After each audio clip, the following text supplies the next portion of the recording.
Now we will see the exercise of effects of electric current. So the first question, tell the odd one out and give proper explanation. First is fuse wire, bad conductor, rubber gloves, generator. आता ह्याच्यामध्ये odd one काय आहे? Generator generates electric current and all other do not produce electric current. That is rubber gloves कशासाठी use होणार आहेत? तर it is a safety precautions during handling the electricity repair असेल किंवा कनेक्शन्स काय करायचे तर रबर ग्लोव्ज घातले जातात. फ्यूज वायर ही पण काय आहे? सेफ्टी डिव्हाइस आहे. त्याच्यानंतर म्हणजे इलेक्ट्रिसिटी याच्यासाठी safety device fuse wire. Bad conductors electricity does not flow. त्याच्यानंतर second is voltmeter, ammeter, galvanometer and thermometer. In this thermometer measures the temperature, and voltmeter, ammeter and galvanometer, these are the devices related to electric current. म्हणजे ह्याच्यामध्ये odd काय येणार आहे? Thermometer odd येणार आहे. त्याच्यानंतर loudspeaker त्याच्यानंतर मायक्रोफोन, इलेक्ट्रिक मोटर आणि मॅग्नेट. याच्यामध्ये magnet is odd and all other devices. Loudspeaker converts electrical energy is converted into sound energy. मायक्रोफोनमध्ये काय होणार आहे? Sound energy is converted into electrical energy. Electric motor ही याच्यामध्ये काय होणार आहे? Electrical energy is converted into mechanical energy. आणि मॅग्नेट हे काय करणार आहे? त्याच्यामध्ये कोणती एनर्जी कन्व्हर्ट होणार नाही. मॅग्नेट हा काय करणार आहे? मॅग्नेटिक सबस्टन्सेसला अट्रॅक्ट करणार आहे. त्याच्यानंतरचा second question, explain the construction and working of following आणि draw a neat diagram and labelled it. पहिला आहे इलेक्ट्रिक मोटर. काल म्हणजे ह्याच्या आधी तुम्हाला एक्सप्लेन केलेलं आहे. इलेक्ट्रिक मोटरची डायग्रॅम ड्रॉ करायचं आहे आणि त्याच्यानंतर त्याचं कन्स्ट्रक्शन आणि वर्किंग लिहायचं आहे. त्याच वेळेला त्याचं प्रिन्सिपलसुद्धा लिहा. त्याच्यानंतरचं आहे इलेक्ट्रिक जनरेटर. आणि कोणत्या टाईपचं जनरेटर आहे? AC जनरेटर, जो तुम्हाला पुस्तकामध्ये हे दोन्ही एक्सप्लेन केलेले आहेत. त्याचं जनरेटरचं प्रिन्सिपलसुद्धा लिहा, कोणत्या प्रिन्सिपलवरती वर्क होतं AC जनरेटर. त्याच्यानंतर तुम्हाला थर्ड क्वेश्चन बघा, इलेक्ट्रोमॅग्नेटिक इंडक्शन मीन्स. आता इलेक्ट्रोमॅग्नेटिक इंडक्शन म्हणजे काय असतं? तर त्याच्यासाठी इथं ऑप्शन्स दिलेले आहेत. Charging of an electric conductor, production of magnetic field due to a current flowing through a coil. आता पहिलं रॉंग असणार आहे. सेकंड पण काय असणार आहे? रॉंग. तिथं मॅग्नेटिक फील्ड प्रोड्यूस होत नाही. आणि थर्ड कोणतं आहे? Generating and current in a coil due to relative motion between the coil and the magnet. Means this third option is correct option. कोणता ऑप्शन करेक्ट आहे? त्याच्यातलं सी हे ऑप्शन काय आहे? करेक्ट आहे. याच्यामध्ये करंट तयार होतो आणि तो करंट कशामुळे तयार होत असतो? Due to relative motion between the coil and the magnet. म्हणजे मॅग्नेट जर स्टेडी असेल तर कॉईल मूव्ह होणार आहे, आणि जर कॉईल स्टेडी ठेवली तर मॅग्नेट काय असणार आहे? मूव्हिंग असेल. मग चेंजिंग मॅग्नेटिक फील्डमुळं कॉईलमध्ये काय होणार आहे? इलेक्ट्रिक करंट इंड्यूस होणार आहे. ते आहे इलेक्ट्रोमॅग्नेटिक इंडक्शन. त्याच्यानंतरचा आहे तुम्हाला क्वेश्चन दिलेला. आता ह्याच्यामध्ये डी ऑप्शन काय आहे? Motion of the coil around the axle in an electric motor. तर हे सुद्धा काय आहे? रॉंग आहे. त्याच्यानंतर fourth question, explain the difference between AC generator and DC generator. आता पहिला डिफरन्स AC जनरेटर आणि DC जनरेटर. आता तुम्हाला AC जनरेटर तुम्ही बघितलेलं आहे. AC जनरेटरमध्ये काय यूज केलेले आहेत?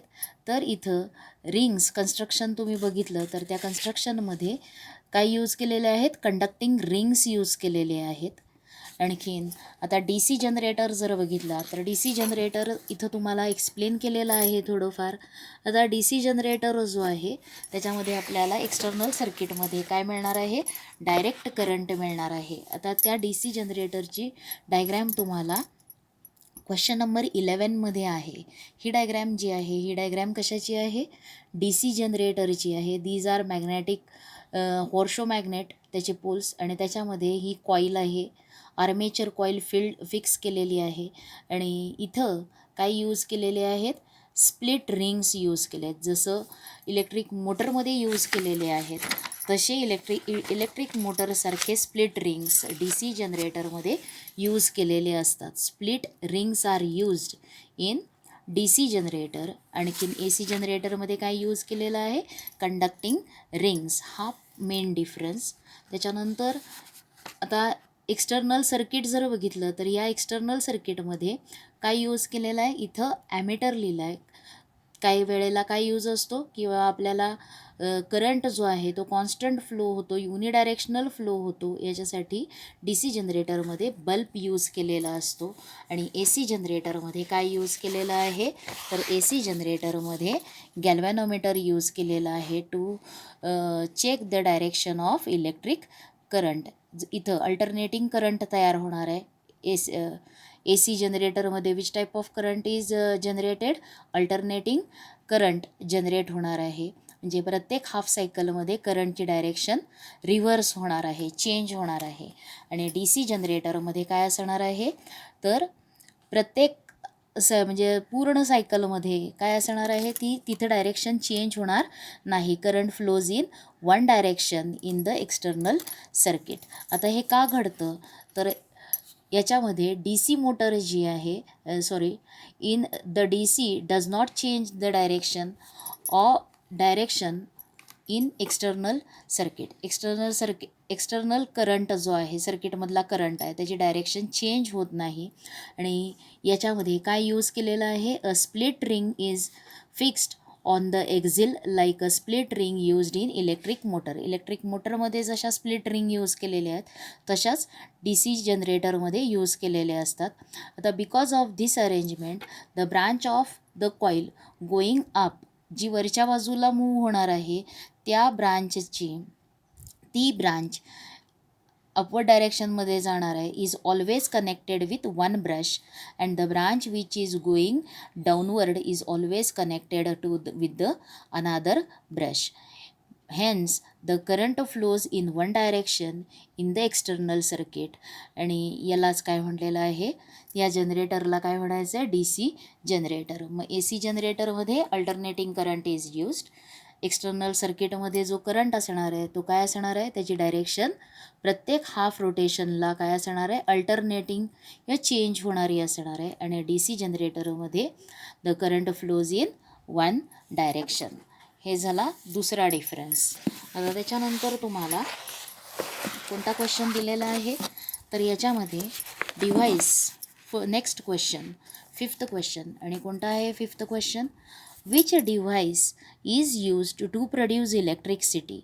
Describe with a neat diagram.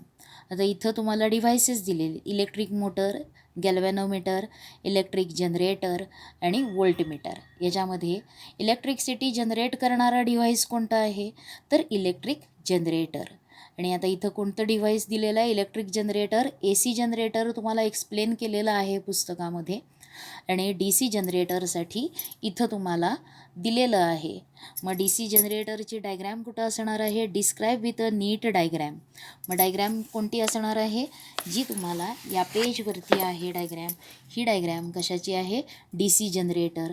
मग याच्यामध्ये ह्या असणार आहेत स्प्लिट रिंग्स. इथं असणार आहेत ब्रश B1 B2, हे त्याचं एक्सटर्नल सर्किट असणार आहे. हे असणार आहे नॉर्थ पोल, हा साऊथ पोल, म्हणजे हे मॅग्नेट आहे. आणि इथं असणार आहे नॉर्थ पोल, इथं असणार आहे साऊथ पोल. आणि ही काय आहे? आर्मेचर कॉईल किंवा एक कॉईल, ही त्या मॅग्नेटिक फील्डमध्ये ठेवलेली आहे.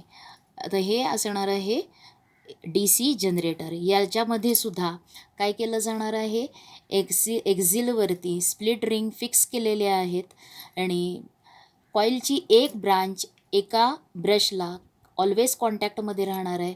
ही दुसरी ब्रांच जी आहे ती B2 ब्रशला ऑलवेज कॉन्टॅक्टमध्ये राहणार आहे.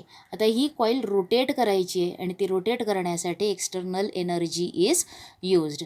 आणि मॅग्नेटिक फील्डमध्ये ती कॉईल जनरेट होताना इथं काय राहणार आहे, एक ब्रांच ही नेहमी एका ब्रशला कॉन्टॅक्टमध्ये असणार आहे. ही दुसरी ब्रांच जी आहे सी डी, ही सुद्धा दुसऱ्या ब्रशला ऑलवेज कॉन्टॅक्टमध्ये असल्यामुळं जो करंट तयार होणार आहे तो करंट एकाच डायरेक्शनमध्ये असणार आहे. एक एक्सटर्नल सर्किटमधून फ्लो होणारा current is in unidirectional, it is in one direction. Now we will see the next question. And what is the next question? तर how does the short circuit form. आता पहिल्यांदा तुम्ही काय बघितलेलं आहे, तर इलेक्ट्रिक सप्लाय, होम घरामध्ये येणारा इलेक्ट्रिक सप्लाय किंवा इलेक्ट्रिक सप्लाय करणारे वायर्स जे आहेत, केबल्स आहेत, त्याच्यामध्ये कोणते कोणते केबल्स असतात, तर 3 केबल्स असणार आहेत त्याच्यामध्ये जी लाईव्ह वायर आहे त्याला म्हणतो आपण फेज वायर. त्याच्यानंतर दुसरी जी असते ती कोणती असणार आहे, न्यूट्रल वायर. आता लाईव्ह वायर आणि न्यूट्रल वायर जर काही कारणानं त्यांच्यावरचं कोटिंग जे आहे, रेझिस्टिव्ह कोटिंग जे आहे ते जर ब्रेक झालं, ते निघून गेलं, फॉल झालं, तर दे बिकम ओपन. मग अशा bare live wire and where neutral wire ह्या जर कॉन्टॅक्टमध्ये आल्या, or they come close to each other or they touch each other, तिथे रेजिस्टन्स जो आहे तो resistance of the circuit becomes very low and a large current flows through the circuit and due to this a large amount of heat is generated. आणि त्याच्यामुळं काय होणार आहे, short circuit form होणार आहे. आणि ती जी large quantity of heat generate झालेली आहे त्याच्यामुळं फायर ॲक्सिडेंटसुद्धा कॉज होणार आहे. This is what short circuit. आणि व्हॉट इज इट्स इफेक्ट, तर त्याच्यामुळं काय होणार आहेत, फायर ॲक्सिडेंट्स कॉज होणार आहेत. मग शॉर्ट सर्किट झाल्यावरती काय होणार आहे, रेजिस्टन्स जो आहे सर्किटचा लो होणार आहे आणि large amount of current flow झाल्यामुळं large amount of heat is generated. त्याच्यानंतरचा क्वेश्चन कोणता आहे, गिव्ह रिझन्स. आणि त्याच्यामध्ये पहिला आहे, tungsten metal is use to make a solenoid type coil in an electric current. आता सॉलेनॉइड म्हणजे काय आहे, तर windings of a insulated copper wire किंवा रेझिस्टिव्ह कोटिंग असलेल्या कॉपर वायर, त्याचं काय असणार आहे, वाइंडिंग्स जे आहेत त्याला आपण काय म्हणतो, सॉलेनॉइड. आता टंगस्टन मेटल, तुम्ही जर इलेक्ट्रिक बल्ब बघितला तर त्या इलेक्ट्रिक बल्बमध्ये काय यूज केलेलं असतो, एक फिलामेंट यूज केलेला असतो. आणि तो फिलामेंट हा कोणत्या मेटलचा असतो, टंगस्टन या मेटलचा आहे. आता इथं तुम्हाला डायग्रॅममध्ये दाखवलेलं आहे, this is and electric bulb. आणि इथे जी आहे ही काय आहे, फिलामेंट आहे, त्या बल्बची फिलामेंट. आणि ती फिलामेंट कशाची बनलेली असते, त्याचा जर शेप बघितला तर ती स्ट्रेट कंडक्टिंग वायर नाही आहे, तर ती काय आहे, सॉलेनॉइड टाईप कॉईल आहे ती. आणि it is made of metal tungsten. आता टंगस्टन काय यूज केलेलं आहे, तर आता पहिल्यांदा मेटल ज्या वेळेला हीट होतात त्यावेळेला मेटलची प्रॉपर्टी काय आहे, दे इमिट लाईट. जर जास्त प्रमाणामध्ये हीट झाले, हीट जास्त प्रमाणामध्ये हीट झाले तर त्यांच्यामधून इमिट होणारा लाईटसुद्धा काय असणार आहे, त्याची इंटेन्सिटी ग्रेटर असणार आहे. Greater the light is emitted. म्हणजे वेन मेटल्स आर हीटेड दे इमिट लाईट. मग आता टंगस्टन जो आहे त्या टंगस्टनमधून आपण करंट पास केल्यावरती, greater amount of current pass केल्यावरती तो जास्तीत जास्त ती tungsten metal gate heated nearly about 3400 degree Celsius. म्हणजे एवढ्या ग्रेटर टेम्परेचरला सुद्धा तो काय होणार आहे, तेवढ्या टेम्परेचर इन्क्रीज होणार आहे आणि त्याच्यामधून greater amount of electricity is given out. आता मेल्टिंग पॉईंट जो आहे टंगस्टनचा तो काय आहे, ग्रेटर आहे. मेल्टिंग पॉईंट ग्रेटर आहे. आणि मेल्टिंग पॉईंट किती आहे टंगस्टनचा, तर 3410 डिग्री सेल्सिअस एवढं मेल्टिंग पॉईंट आहे. आणि त्याच्यामुळं हाय मेल्टिंग पॉईंट असल्यामुळं टंगस्टन मेटल यूज केला जाणार आहे. कशामध्ये, तर इलेक्ट्रिक बल्बमध्ये टंगस्टन मेटल हा यूज केला जातो. आता पहिल्यांदा मेटल इंटेन्सिटी ऑफ लाईट ही कशावरती राहणार आहे, तर त्या फिलामेंटच्या टेम्परेचरवर डिपेंडंट असणार आहे. जेवढं टेम्परेचर जास्त तेवढा त्या फिलॅमेंटमधून इमिट होणारी लाईट ही काय असणार आहे, ग्रेटर असणार आहे. आणि त्याचबरोबर melting point of filament of the bulb हे सुद्धा काय असणार आहे, तो व्हेरी हाय असला पाहिजे. आणि टंगस्टनचं मेल्टिंग पॉईंट काय आहे, greater. Tungsten have melting point of tungsten is very high and it is 3410 degree Celsius. Hence, tungsten is used to make the solenoid type of coil in electric bulb. त्याच्यानंतरचं तुम्हाला काय दिलेलं आहे, in the electric equipments producing heat. आता जे electric equipments आहेत ज्याच्यामध्ये heat produce होते त्याच्या उदाहरणार्थ आहे iron, electric heater, boiler, toasters etcetera. An alloy such as nichrome is used. Not pure metals. म्हणजे हीटिंग इफेक्ट जे डिव्हायसेस इलेक्ट्रिक एनर्जीचं कन्व्हर्शन हीटमध्ये करणार आहेत आणि असे जे इलेक्ट्रिक इक्विपमेंट्स आहेत विच प्रोड्यूस हीट, आणि एक्झाम्पल आहेत आयर्न, इलेक्ट्रिक हीटर, त्याच्यानंतर बॉयलर, टोस्टर.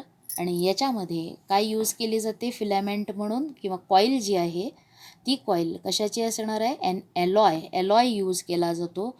आणि कोणता एलॉय यूज केला जाणार आहे, nichrome is alloy of nickel and chromium. तो एलॉय यूज केला जातो. प्युअर मेटल तिथे यूज केलं जात नाही. आता याच्यामध्ये रिझन काय असणार आहे, तर जे एलॉयज आहेत त्या एलॉयजची रेझिस्टिव्हिटी ही काय असणार आहे, रेझिस्टिव्हिटी ही प्युअर मेटलपेक्षा एलॉयजची रेझिस्टिव्हिटी काय असते, ग्रेटर असते. आणि रेझिस्टिव्हिटी जर ग्रेटर असेल तर large amount of heat generate होत असते. म्हणून तुम्हाला रेझिस्टिव्हिटी ही ग्रेटर असणार आहे. मग इलेक्ट्रिक आयर्न असेल, त्याच्यानंतर ज्याच्यामध्ये इलेक्ट्रिसिटीचा यूज हीटसाठी होणार आहे. मग त्याच्यात जे एलॉयज आहेत म्हणजे ते सगळे डिव्हायसेस कोणत्या इफेक्टवरती वर्क होणारे आहेत, तर they work on heating effect of electric current. All these devices works on heating effect of electric current. मग आता यांच्यामध्ये म्हणजे इलेक्ट्रिक एनर्जीचं कन्व्हर्शन हीट एनर्जीमध्ये होणार आहे.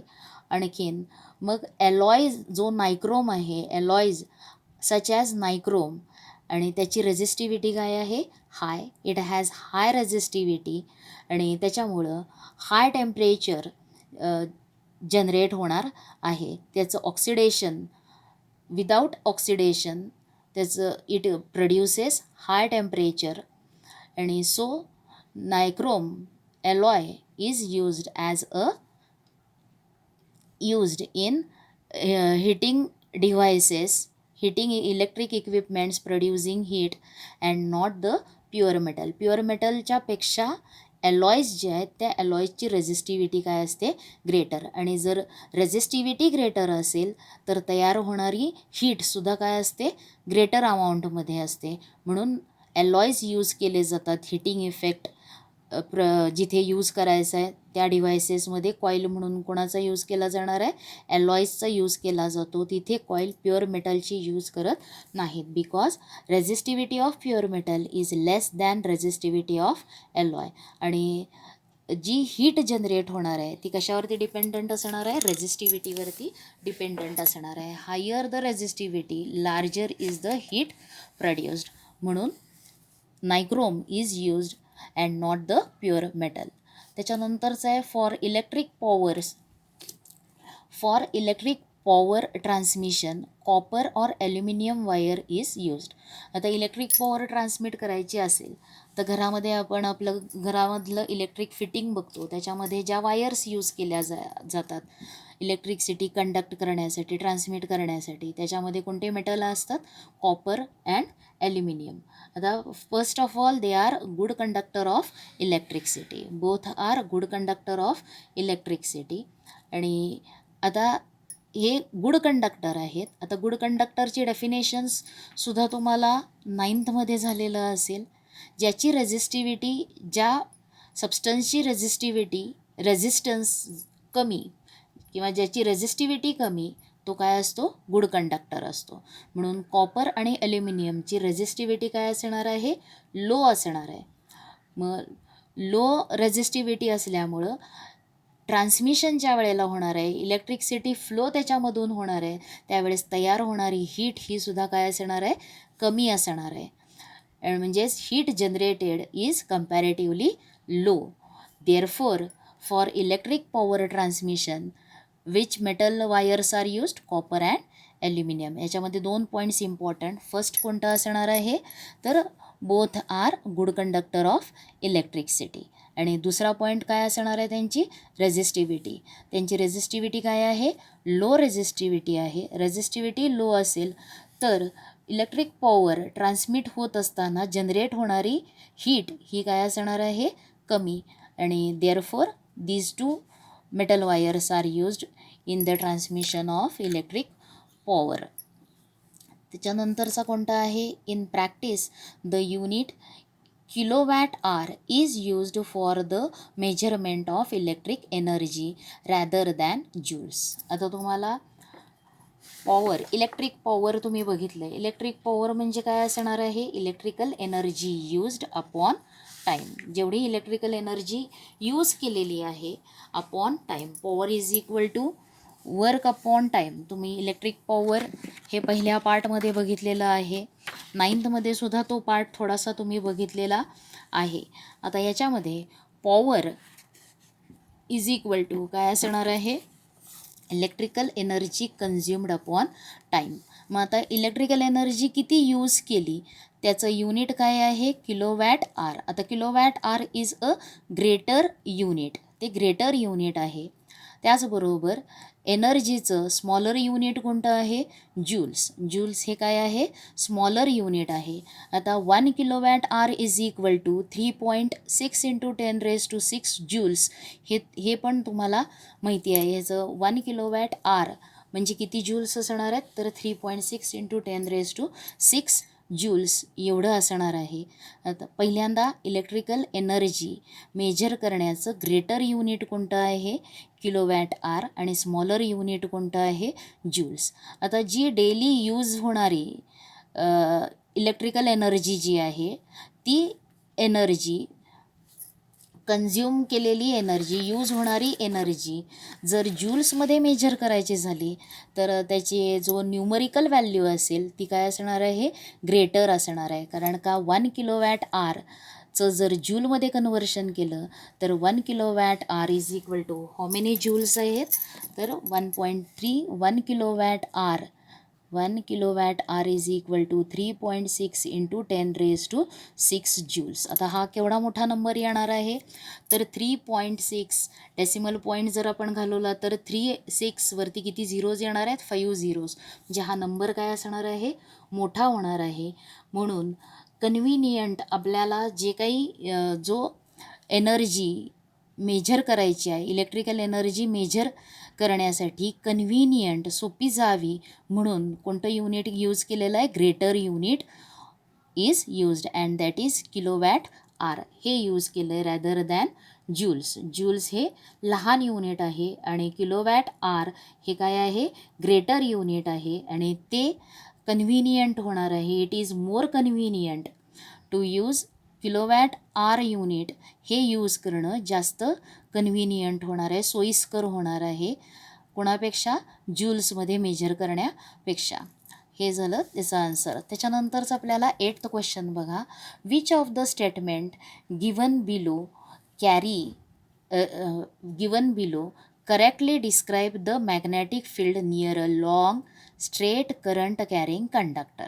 आता स्ट्रेट कंडक्टर आहे, current carrying conductor, straight conductor. आणि काय बघितलेलं आहे, त्याचं काय बघायचं आहे, डिस्क्राईब्स द मॅग्नेटिक फील्ड.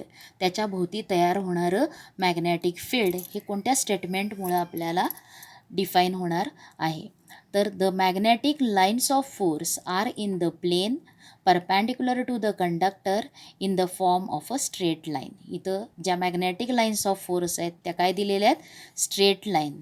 कंडक्टरला परपॅन्डिक्युलर असतात, कंडक्टरच्या प्लेनला परपॅन्डिक्युलर असतात, पण त्या स्ट्रेट लाईन असत नाहीत. So the first option is not correct.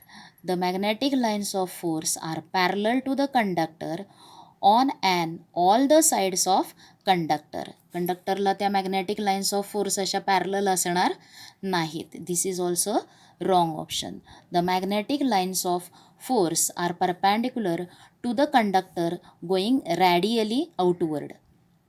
आता आउटवर्ड जाणाऱ्या, रॅडियली आउटवर्ड जाणाऱ्या ह्या मॅग्नेटिक लाईन्स ऑफ फोर्स नसतात. तर सी ऑप्शनसुद्धा काय असणार आहे, रॉंग.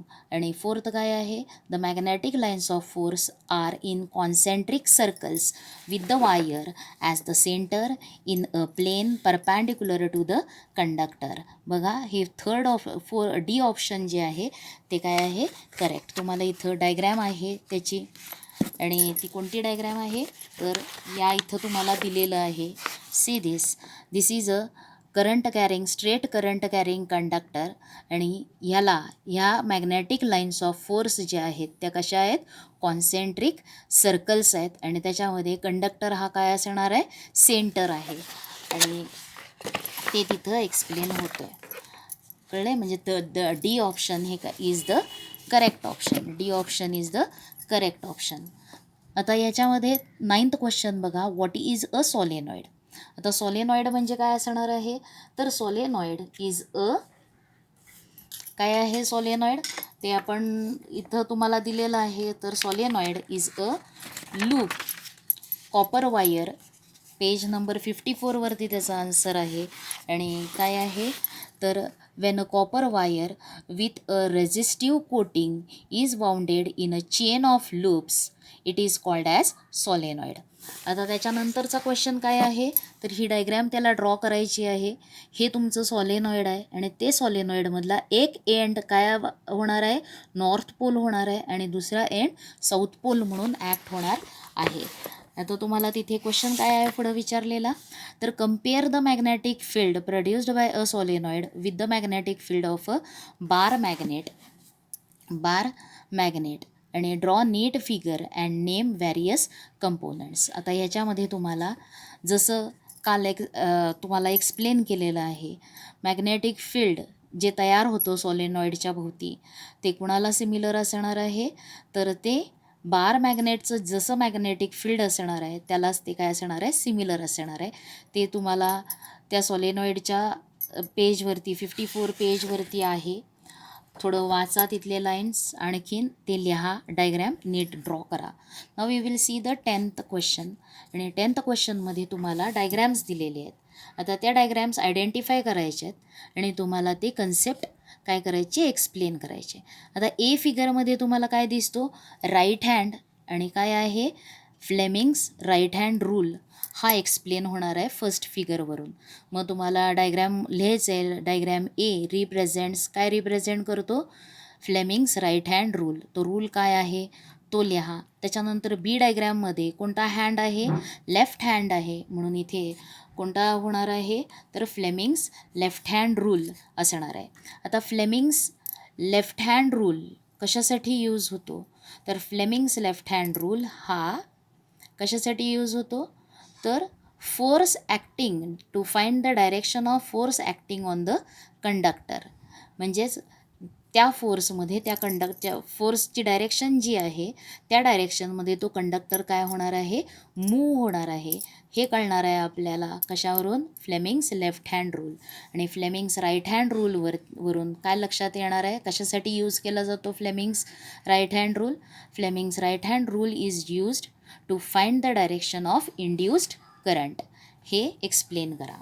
त्याच्यानंतरचं आहे 11th क्वेश्चन. आणि 11th क्वेश्चनमध्ये तुम्हाला फिगर्स दिल्यात आणि त्या एक्सप्लेन करायच्या आहेत. The first figure, he figure कशाची आहे, तर it is a fuse wire. Fuse आहे, मग त्या फ्यूजचं एक इम्पॉर्टन्स काय आहे, कशासाठी यूज केला जातो, हे सेफ्टी डिव्हाइसमध्ये आहे. फ्यूज वायर जी आहे त्याचा मेल्टिंग पॉईंट काय असतो, लो असतो. आणि ती लाईव्ह वायर जी आहे त्या लाईव्ह वायरला सिरीजमध्ये जोडली जाते. घरामध्ये जे काही मीटरमधून आपल्या कनेक्शन येतं इलेक्ट्रिक सप्लायचं, तिथेच फ्यूज वायर लाईव्ह वायरला सिरीजमध्ये जोडलेली असते. आणि ज्या वेळेला काही कारणानं if by an accident, greater amount of current flows through the circuit. The temperature, त्या करंट जर इन्क्रीज झाला तर टेम्परेचर इन्क्रीज झाल्यामुळं काय होणार आहे, द फ्यूज वायर जी आहे it melts and the circuit breaks and the further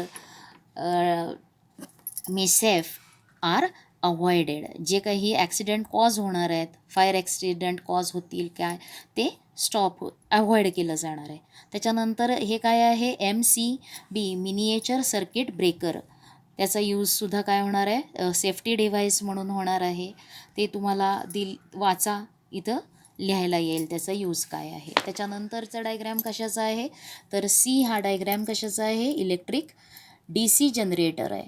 कोणता जनरेटर आहे, DC generator. It produce the direct current. आणि त्याचं एक्सप्लेनेशन सांगितलेलं आहे इथं. तुम्हाला शेवटचा पॅरेग्राफ जो आहे त्याच्यावरून लिहा. याचं कन्स्ट्रक्शन जे आहे ते इलेक्ट्रिक मोटरसारखं आहे. याच्यामध्ये काय यूज केलेलं आहेत, स्प्लिट रिंग्स यूज केलेले आहेत. आणि एक्सटर्नल सर्किटमध्ये इथं काय यूज केलेलं आहे, ॲमीटर यूज केला आहे टू मेजर द करंट. त्याच्यानंतर आता तुम्हाला हा जो क्वेश्चन आहे याच्यामधले एक्झाम्पल्स आपण ते पण अभ्यासूयात. आता एक्सरसाइजमधले क्वेश्चन्स लिहा, सगळे क्वेश्चन्स लिहा.